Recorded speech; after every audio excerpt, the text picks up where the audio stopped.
안녕하세요. 김지아 기자입니다. 여러분 요즘 생성형 AI 챗봇 챗GPT 많이 쓰시죠? 저도 종종 새로운 아이디어를 찾는다거나 아니면 일본어, 중국어로 된 외신 기사 등을 읽을 때 좀 써보고 있는데요.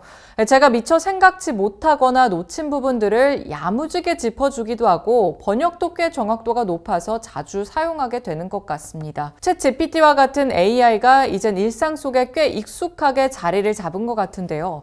그런데 최근에 저도 미처 생각지 못했던 소식을 들었습니다. 이런 AI 서비스 때문에 우리 기후가 영향을 받을 수 있다고 합니다. AI와 기후?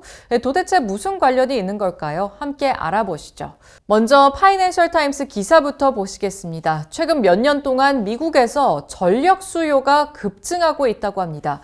이 표부터 함께 보시면요. 모자란 전력 수요를 충족하기 위해서 미국은 2028년까지 연간 발전량을 2023년 수준보다 최대 26%까지 늘려야 하는 것으로 전망된다고 합니다. 이게 미국 전력망이 지난 20년 동안 달성한 공급 증가량보다 훨씬 더 높은 수준이라고 하고요. 세계 3대 컨설팅 회사 중 하나인 베인앤컴퍼니가 작성한 보고서도 한번 보실게요. 늘어나는 수요를 따라서 발전량을 늘리기 위해서는 9천억 달러를 더 들여야 할 것으로 추정된다고 합니다. 이 보고서에 따르면 이로 인해 2032년에 미국 시민이 부담해야 하는 전기요금이 연간 1%씩 늘어날 것으로 조사가 됐습니다. 또 다른 컨설팅 업체 ICF의 보고서를 볼까요? 이 보고서는 2028년까지 미국의 전력 수요가 평균 9% 증가할 것으로 예상하고 도매 전력 가격이 최대 19%까지 상승할 것으로 예상했습니다. 도매 가격은 일반 소비자가 전기를 사는 가격은 물론 아니지만 공공 서비스 요금에 영향을 미칠 수밖에 없거든요. ICF는 2010년 이후 대부분 1%에 그쳐왔던 전력 소비 증가율이 향후 2028년까지 9%까지 증가할 것으로 예상했습니다. 앞서 자료에서도 보셨겠지만 미국의 전력 수요는 20년 가까이 거의 큰 변화가 없다시피 했거든요. 그런데 최근 들어서 급증하기 시작한 겁니다. 원인은 바로 인공지능, 이 AI였습니다. AI 산업이 최근 빠르게 성장을 하면서 AI 기업들의 데이터 처리량도 급속도로 증가할 수밖에 없고 그러다 보니까 그 데이터를 처리하느라 데이터 센터를 확장하고 또 데이터 센터를 가동하기 위해서 전력 수요가 이렇게 급격히 늘어난 것으로 보입니다. 그래서 도대체 AI가 전기를 얼마나 잡아먹길래 이런 걸까요? 파이낸셜 타임스가 한 국제 에너지 기구를 인용해서 보도한 기사를 제가 찾았습니다.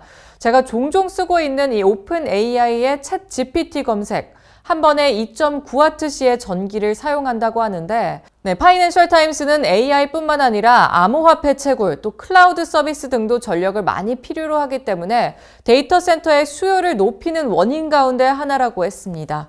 미국의 한 전력 관련 조사 업체의 데이터도 살펴봤는데요. 데이터 센터는 2030년까지 미국 전력 소비량의 9%를 차지할 것으로 전망이 됐습니다. 지금의 2배가 넘는 수준입니다.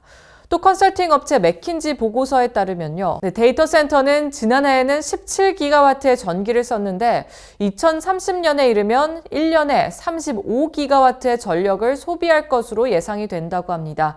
전력 소비량이 7년 만에 2배가 되는 셈이라고 보면 될 것 같습니다. 상황이 이렇다 보니까 가격이 치솟는 사례도 발생할 수밖에 없겠죠. 미국 버지니아주는 세계 데이터 센터의 중심지라고 불리거든요. 파이낸셜 타임스에 따르면 버지니아주의 데이터 센터가 지역 전력 소비의 25%를 차지할 만큼 많다고 합니다.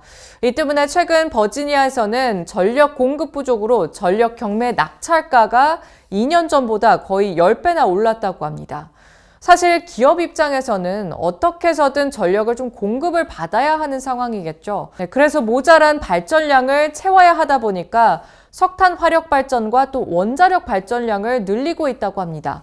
블룸버그 통신에 따르면은 최근 AI 데이터 센터발 전력난 때문에 석탄 화력 발전소 폐쇄 계획이 실제로 늦춰지는 일도 있었고요. 얼라이언트 에너지는 위스콘신에 있는 석탄 화력 발전소를 가스 발전소로 전환할 계획이었는데 이 시기를 2025년에서 2028년으로 3년 정도 늦췄습니다. 또 퍼스트 에너지는 2030년까지 석탄 발전을 단계적으로 폐쇄한다고 했는데 이 목표를 아예 취소를 해버렸습니다.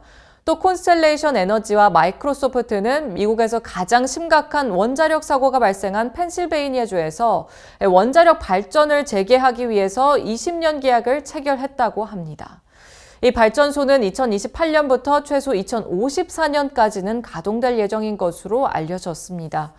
곳곳에서 이렇게 전력 비상 상황이 벌어지다 보니까 구글의 전 CEO죠. 에릭 슈미트는 정부의 기후 목표는 그 기준에 도달하기에는 지금 너무 높기 때문에 차라리 AI 인프라에 전액 투자를 해야 할 때라고 말을 하기도 했습니다. 미국은 파리 협정에 따라 2030년까지 2005년 배출량보다 50에서 52%가량을 줄이고 2050년까지 넷제로, 즉 탄소 배출 제로를 달성해야 합니다. 그런데 데이터 센터 전력 수요 때문에 이런 기후 목표까지 좀 흔들리고 있는 상황이라고 볼 수 있겠죠. 여기서 시장조사 업체 로듐그룹의 자료도 함께 보실게요. 로듐그룹은 2035년까지 데이터 센터 수요가 거의 3배로 늘어서 기업들이 풍력이나 태양광과 같은 친환경 에너지를 확보하는데 어려움을 겪게 될 것이라고 전망을 했습니다. 이렇게 되면 전력 부문에서의 탄소 배출량이 적정량보다 56% 이상 높아질 수 있다고도 전하기도 했고요. 이 때문에 전문가들은 지금의 상황으로는 2035년까지 미국의 전기 시스템이 탄소 배출이 없는 시스템이 될 수 있다고 상상하기는 매우 어렵다고 말을 하고 있습니다. 또 오히려 3, 4년 전과 비교해서 탄소 중립 목표에서 점점 멀어지고 있는 것으로 분석을 하기도 했습니다. 이런 상황에서 재생 에너지 개발 속도는 예상보다 굉장히 좀 느린 상황입니다.